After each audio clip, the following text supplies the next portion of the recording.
후보자가 웃었던 그 배경에는 어쩌면 어차피 대통령이 임명할 거다라는 자신감이 있는 것 아니냐라는 분석을 오늘 사설과 칼럼에 나오기도 했습니다만 청와대가 조국 후보자 임명을 강행하겠다라는 기류를 밝혔습니다. 문재인 대통령이 이런 발언을 했어요. 함께 살펴보시죠. 불공정한 입시 제도가 젊은 세대들에게 상처를 줬다. 조 후보자 가족 논란을 넘어 대학 입시제도 전반에 대해서 재검토해달라라고 얘기를 한 거예요. 그러면서 국회가 정쟁으로만 몰고 가서 능력 있고 좋은 사람들이 청문회가 두려워 사양하는 일이 늘고 있다. 좋은 인재를 발탁하기 어렵다. 대통령의 말씀만 들으면 조국 후보자는 능력 있고 좋은 사람인데 국회가 정쟁으로만 몰고 가서 못 쓰고 있다. 그리고 조국 후보자 일로 상심받은 국민들의 상처는 대입제도 탓이다. 라는 얘기로 들리기도 합니다. 야당에서는 즉각 대통령의 발언에 이렇게 비판을 하고 나섰습니다. 느닷없이 대학 입시 제도를 가져와 조국 후보자 의혹과 국민의 공분에 이렇듯 물타기를 해야 하는 것인지 참 유감스럽습니다. 대입 제도가 문제이지 조국 후보자의 도덕성과 조국 후보자 딸의 논문 논란 및 입시 부정 의혹은 아무런 문제가 없다는 것입니까? 또 대통령은 청문회가 정쟁화해 좋은 사람을 발탁하기 어렵다고 했습니다. 대통령이 국민 염장을 지르고 비행기에 오르고 있지 않습니까? 정말 대통령의 상황인식이 달나라에 가 있습니다. 자, 이 와중에 여권 인사들이 총출동해서 조국 지키기에 나섰습니다. 그런데 여권 핵심 인사 중에 유일하게 저희 돌직구쇼에서 유시민 이사장을 향해서 오버하지 말라라고 일침을 날렸던 박용진 의원을 향해서 문자폭탄까지 쏟아지고 있습니다. 지금 그래서 박용진 의원이 저희 채널의 메인 뉴스까지 나왔습니다. 그 대목 한번 살펴보시죠. 오버하지 마시라. 유시민 이사장이 조국 후보자 관련 압수수색에 나선 검찰을 비난하자 더불어민주당 박용진 의원이 한 말입니다. 그런데 이 발언이 알려지면서 일부 문재인 정부 지지자들은 같은 편을 비판하냐며 항의 문자를 보내는 것으로 알려졌습니다. 강재혜 기자입니다. 발단은 박용진 더불어민주당 의원의 발언이었습니다. 유시민 씨는 노무현재단 이사장이죠. 민주당 당원이 아닙니다. 편들어 주려고 하시는 건 고맙게 생각합니다만 오버하지 마셨습니다. 오버하지 마시라. 유시민 노무현재단 이사장이 조국 후보자 관련 압수수색에 나선 검찰을 향해 오버했다고 하자 그 표현 그대로 비판한 겁니다. 아주 부적절하고 심각한 오버였다. 그러니까 아마 윤석열 검찰총장은 조국 후보자가 사퇴해라 하는 것이 이 국가적으로 바람직하다. 이재정 경기교육감에게도 쓴소리를 했습니다. 논문 제1저자로 이름을 올린 조 후보자 딸을 감싸려고 의학 지식이 필요한 논문을 초등학생이 쓰는 보고서 에세이에 비유했기 때문입니다. 에세이라고 얘기하시면서 뭐가 문제냐고 얘기하시는 바람에 오히려 조국 후보자와 그리고 우리 청문회를 준비하는 더불어민주당의 청문위원들한테 더 난감하게 만들었고요. 일부 문재인 정부 강성 지지자들은 내부 총질이라며 박 의원에게 항의 문자를 보낸 것으로 전해졌습니다. 같은 당 전재수 의원도 박 의원을 공개적으로 지목하며 제발 오버하지 말라고 했습니다. 박 의원의 발언이 악용되면서 민주당과 조 후보자를 더 난처하게 한다는 겁니다. 채널A 뉴스 강지혜입니다. 네, 그 박 의원 오늘 나오셨습니다. 박윤진 의원님. 예. 문자 폭탄 많이 받으셨어요? 이거 뭐 제 얘기가 뉴스에 나오는 자리에 앉아 있으려니까 많이 민망하네요. 근데 그날 이후에 저한테 문자 폭탄 보내시는 분들 중에 오해하시는 분들이 계시던데. 예.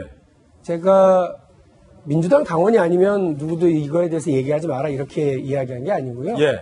그때 우리 주제 논란이 복면금지법. 그래요. 그래서 다시 연상케 하는 그런 유시민 이사장의 발언.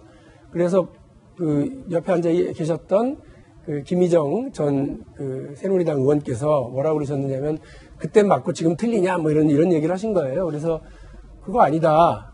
우리 그 민주당의 당론은 변함없다. 유시민 이사장은 우리 당원이 아니기 때문에 우리 당론이 바뀌었는지 안 바뀌었는지 그런 말씀 하실 입장 아니다라고 분명히 말씀을 드린 거고요. 또 저한테 뭐 문자 많이 보내시는데 그 말씀 드리고 싶습니다. 그러니까 동서 고금을 막론하고 귀에 거슬리는 소리, 입에 쓴 말, 그런 말씀들을 하는 사람이 저는 충신이라고 배웠습니다. 그래서 국민에 대한 충성, 그리고 대통령에 대한 애정, 우리 당에 대한 사랑, 이런 것들이 제가 하고 있는 말씀이 우리 당의 일부 지지자들한테 귀에 거슬리더라도 그것이 당이 좀 제대로 가기 위한, 또 국민의 여론을 제대로 반영하기 위한 당의 의견이다, 당의 한 부분이다라고 하는 말씀을 드리고 싶고요. 그 문자 보내주시고 뭐 이렇게 하시는 분들, 예.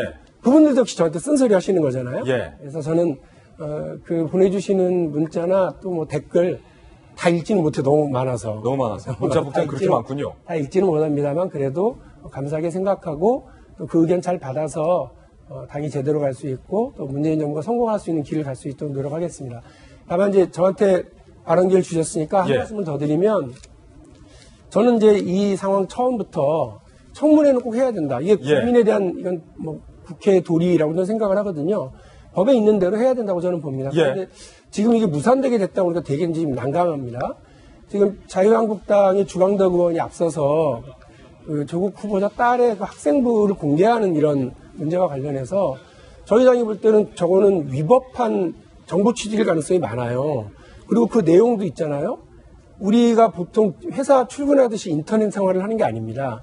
제가 알기로는 일주일 내내 그 학교나 그 해당 인턴 기관에 가서 있는 것이 아니라 필요한 때 혹은 그 인턴을 운영하는 기관이 정한 방식으로 왔다 갔다 하는 거죠. 그러니까 기간이 겹친다 하더라도 얼마든지 그 이쪽 저쪽을 다 할 수도 있었을 거라고 생각합니다.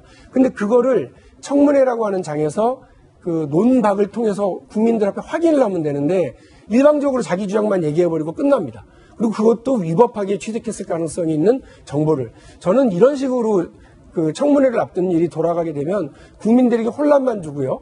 그 후보자에 대한 제대로 된 판단이 불가능하게 된다고 생각을 해요.